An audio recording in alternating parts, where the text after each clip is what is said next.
ආයුබෝවන් යාළුවනේ. ඔන්න අදත් මම ඔයාලට රසවත් වීඩියෝ එකක් අරගෙන ආවා.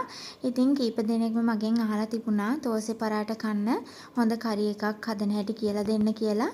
ඉතින් මම අද හිතුවා මස් මාළු නැතුව එළවලු වලින් විතරක් හදා ගන්න පුළුවන් රසම රස කරි එකක් ඔයාලට කියලා දෙන්න.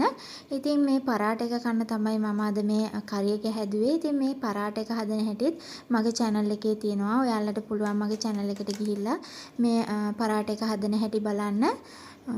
මේ ලේයර් ගොඩක් තියෙන පරාට එකක් තමයි මම හදලා තියෙන්නේ. ඉතින් මේ පරාට එක කන්න තමයි මම මේ කරි එක හැදුවේ. ඉතින් බලමු අපි කොහොමද මේ කරි එක හදන්නේ කියලා. මුලින්ම මම මෙතන අරගෙන තියෙනවා පරිප්පු ගන්නකොට ඔයාලා සාමාන්‍යයෙන් එදිනෙදා ඔයාලගේ ගෙදර අවශ්‍යතාවයට ප්‍රමාණය හැටියට ගන්න පරිප්පු ප්‍රමාණය අරගන්න උයන්න. ඊට අමතරව අරගන්න ඕනේ කඩල කෝප්පයක් වගේ අරගන්න හොඳට තම්බලා අරගන්න. ඒ වගේම මෙතන තියෙනවා තක්කාලිත් චොප් කරපු කෝප්පයක් විතර අරගන්න ඕනේ. අලගෙඩි දෙකක් අරගෙන තියෙනවා. ගොඩාක් ලොකු අල නෙවෙයි සාමාන්‍ය ප්‍රමාණයේ පොඩි අලගෙඩි දෙකක් අරගෙන තියෙනවා. ඒ වගේම ලොකු රටලුණු ගෙඩියක් අරගෙන තියෙනවා. වම්බටු මම අරගත්තු වම්බටු ගෙඩිය ගොඩක් ලොකුයි. ඉතින් ඔයාලා පොඩි හීනි වම්බටු වලින් ගන්නවා නම් වම්බටු 3ක් විතර වගේ අරගන්න. මෙතන තියෙන්නේ මේ කරි එක හදා ගන්න උවමනා කරන කරි පවුඩර් ටික. මෙතන මම අරගෙන තියෙනවා කරි පවුඩර් තේ හැන්දක්, අබ තේ හැඳි භාගයයි, සූදුරු තේ හැඳි භාගයයි. මිරිස් කුඩු තේ හැඳි දෙකක් පුරවලා අරගන්න. කහ කුඩු තේ හැන්දක් අරගෙන තියෙනවා. මෙතන ගම්බිරිස් කුඩු තියෙනවා. ගම්බිරිස් කුඩු ඔයාලා තේ හැඳි භාගයක් තේ හැන්දක් විතර ඇති. කරපිංචා, ඒ වගේම සුදු ලූණු වගේම රම්පා කෑලි දෙකක් අරගෙන තියෙනවා. මේ ටික තමයි ඕන වෙන්නේ කරි එක හදා ගන්නකොට. ඉතින් මුලින්ම මම මේ කරි එක හදන්න මේ පරිප්පු ටික හොද ගන්න ඕනේ. පරිප්පු මම ගත්ත ප්‍රමාණයම අරගන්න ඕනේ නැහැ. මම ඉස්සෙල්ලා කිව්වා වගේ ඔයාලා ගෙදර වෙනදට ගන්න ප්‍රමාණය පරිප්පු අරගන්න. පරිප්පු ටික හොඳට හොදලා පෙඟෙන්න වතුර ටිකක් දාලා තියන්න. ඒක පෙඟෙන්න තියලා මම එළවලු ටික කපා ගන්නවා. එළවලු ඔක්කොම වගේ මේ වගේ පොඩි කොටු කපා ගන්න ඕනේ. වම්බටු සහ අල ටික මේ වගේ කොටු කපා ගන්න ඕනේ. ඉතින් පරාට කන්න කුකුළු මස් කරි එකක් එක පරිප්පු ගොඩක් රසවත් පරාට කන්න. ඉතින් මගේ channel එකේ තියෙනවා කුකුළු මස් එකක් හදපු වීඩියෝ එකකුත්. ඒ link එකත් මම මේක පල්ලෙහෙන් එකතු කරන්නම්. ඔයාලට පුළුවන් කැමති නම් කුකුළු මස් කරි එකක් හදාගන්න. ඒ විදිහට ඒ කුකුළු මස් කරි එකක් එක්කත් පරාට කන්න හරිම රසයි. ඉතින් තෝස පරාට කන්න මේ මම අද කියලා දෙන කරි එකත් රසයි. ඉතින් මේ විදිහට මම මේ ඔක්කොම කොටු කපලා දාගෙන මේකට කහ කුඩු චුට්ටක් දා ගන්නවා. ඒ වගේම ගම්බිරිස් කුඩු චුට්ටක් ගිහා ගන්නවා. කුඩු මිරිස් වලින් චුට්ටක් දාගන්න. තව ලුණු ටිකක් දාගන්න. මේ ටික දාලා හොඳට මේ ටික කලවම් කරනවා. කලවම් කරලා පොඩ්ඩක් පැත්තකින් තියා ගන්නවා. මේ දාපු අමුද්‍රව්‍ය ටිකම දාලා අපි කොටු කපාගත්තු අල ටිකත් අත ගා ගන්න ඕනේ. කහ කුඩු, මිරිස් කුඩු, ගම්බිරිස් කුඩු, ඒ වගේම ලුණු කුඩු. මේ ටික දාලා අල ටිකත් අත ගාලා පැත්තකින් තියාගන්න. පැත්තකින් තියලා ඊට පස්සේ අපි භාජනයක් අරගෙන ලිපේ තියලා තෙල් ටිකක් එකතු කරගන්නවා. ගොඩාක් තෙල් නෙමෙයි සාමාන්‍යයෙන් තෙල් ටිකක් එකතු කරගෙන මේ අපි අත ගාගත්තු වම්බටු ටික සුට්ටක් විතර බැද ගන්න ඕනේ. මේ ටික මෙහෙම බැදෙන්න තියලා ඊට පස්සේ අපි ලුණු ටික කපා ගමු. ලුණු ටිකක් කපන්න ඕනේ හොඳටම චොප් වෙන්න. චූටි කොටු කෑලි හිටින්න තමයි මම ලුණු ටිකක් කපා ගන්නෙ. මේ වගේ පොඩියට කපලා අරගන්න.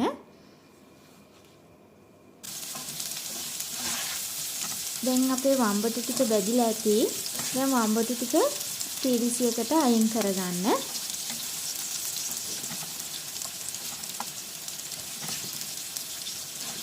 මෙන්න මේ ප්‍රමාණයට බෙද ගන්න ටිකක් රන්වන් පාට වෙලා තෙල් ටික බේරලා වම්බඩු ටික විතරක් අරගන්න. ඊට පස්සේ මේකටම අපි අල ටික දාලා බෙදගමු. මේ වගේම අල ටිකත් බෙද ගන්න ඕනේ. ඔයාලට පුළුවන් කෝරණයක් තියෙනවා නම් oven එකක් තියෙනවා නම් oven එකෙත් දාලා ගන්න පුළුවන්. මේ වගේ තෙලෙන් බෙද ගන්න කැමති නැති කෙනෙකුට ට්‍රේ එකක් අරගෙන අඩියට තෙල් කොලයක් දාලා වම්බඩු ටිකයි අල ටිකයි මේ විදියට දාලා මම අර දාපු කලමනා ටික ඔක්කොම දාලා අත ගාලා oven එකේ දාලා අරගන්න පුළුවන්.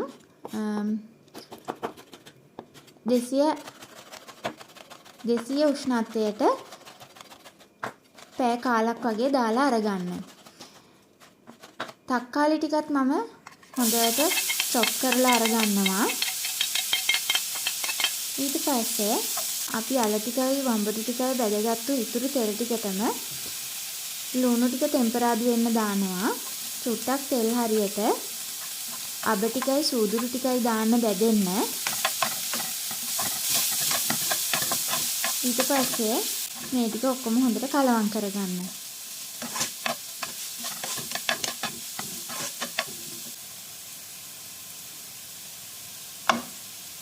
ලුණු ටික හොඳට ටෙම්පරාදු වෙනකොට මම සුදු ලුණු ටික තලලා අරගත්තා. පේස්ට් එකක් විදිහට අරගත්තේ. ඊට පස්සේ රම්ප කරපිංචා ටිකත් මෙතනටම එකතු කරගන්නවා. මෙතන තියෙනවා ගම්බිරිස්, මිරිස් කුඩු සහ තුන පහ. මිරිස් කුඩු තේ හැඳි 2යි, තුන පහ තේ හැඳයි. ඒ වගේම ගම්බිරිස් කුඩු තේ හැඳි භාගයක් විතර වගේ එකතු කරගන්න.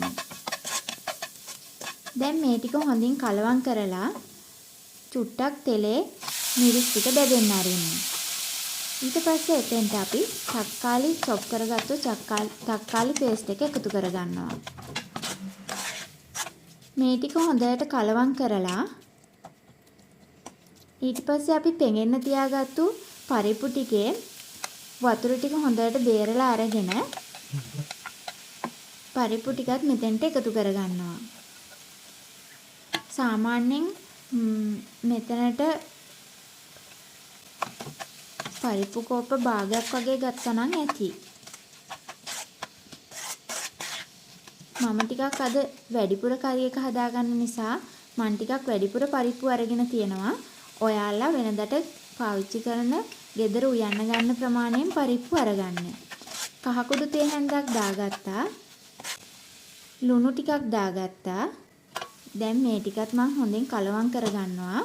ඊට පස්සේ විනාඩි 2-3ක් වහලා තියනවා. දැන් පරිප්පු ටික මද ප්‍රමාණයකට මැලවිලා තියෙන්නේ. දැන් වතුර ටිකක් එකතු කරගන්න. වතුර කෝප්ප 2ක් වගේ මෙතෙන්ට එකතු කරගන්නවා මම. ඔයාලා උපු ගතියට නැතුව දිය ගතියට හදාගන්න ඕනේ නම් ටිකක් වැඩිපුර වතුර එකතු කරගන්න. කඩල ටික මම වේලපහම බ්ලෙන්ඩ් කරලා තියාගත්තා. නමුත් මම පෙන්නන්නේ ඔයාලට දැනෙන්නේ. මොකද දැන් තමයි අපි කඩල ටික එකතු කරගන්නේ මෙතෙන්ට. කඩල ටික හොඳට බ්ලෙන්ඩරයක් තියෙනවා නම් බ්ලෙන්ඩ් කරගන්න. නැත්තම් තම්බලා තියෙන නිසා පොඩි කරගන්න තමයි ඕනේ. කඩල ටික හොඳට පොඩි කරලා අරගන්නයි ඕනේ. බ්ලෙන්ඩර් එකක් නැත්නම් අතින් හරි පොඩි කරගන්න. දැන් මේ පරිප්පු ටික තැඹිලා තියෙන්නේ. දැන් තැඹිච්ච පරිප්පු එකට මම අර බ්ලෙන්ඩ් කරගත්තු කඩල ටිකත් එකතු කරගන්නවා. පොල් කිරි වෙනුවට මම අද එකතු කරගන්නේ කඩල බ්ලෙන්ඩ් කරලා. දැන් හොඳින් උතුරන්න ඇරලා ලිප වහන්න ලෑස්ති වෙලා බැදගත්තු අල ටිකයි වම්බටු ටිකයි එකතු කරලා කලවම් කරගන්න. මේ කරන දේ ඔයාලට අත්‍යවශ්‍ය දෙයක් නෙවෙයි. කැමති නම් එකතු කරගන්න පුළුවන්. රසය ටිකක් වැඩි කරගන්න. බටර් කෑල්ලක් ලිපේ තියලා රත් වෙන්න ඇරලා මම ඒකට මිරිස් කුඩු තේ හැඳි භාගයක් දාලා ඒ මිශ්‍රණය අපි හදාගත්තු කරි එක උඩින් වක් කරගන්නවා. ලස්සන පාටක් එන්නත් චුට්ටක් රසය වැඩි වෙන්නත් තමයි මම ඒක එකතු කරගත්තේ. ඉතින් ඒක අත්‍යවශ්‍ය නැහැ. ඔයාලා කැමති නම් විතරක් එකතු කරගන්න පුළුවන්. ඉතින් මේ තියෙන්නේ අපි හදාගත්තු කරි එක. ඉතින් හරිම රසයි. ඔයාලත් මේ විදිහට මේ කරි එක හදලා කාලා බලන්න. තෝසේ කන්න, පරාට කන්න, මස් මාළු නැතිව හදාගන්න පුළුවන් හොඳම කරි එකක් තමයි මේක. ඉතින් ඔයාලා අපේ වීඩියෝ එකට කැමති නම් අපේ channel එක subscribe කරලා bell icon එක click කරන්නත් අමතක කරන්න එපා. ඉතින් එහෙනම් අලුත් වීඩියෝ එකකින් හම්බ වෙනකන් අදට අපි ගිහිල්ලා එන්නම්. ඔයාලා හැමෝටම සුබ දවසක්.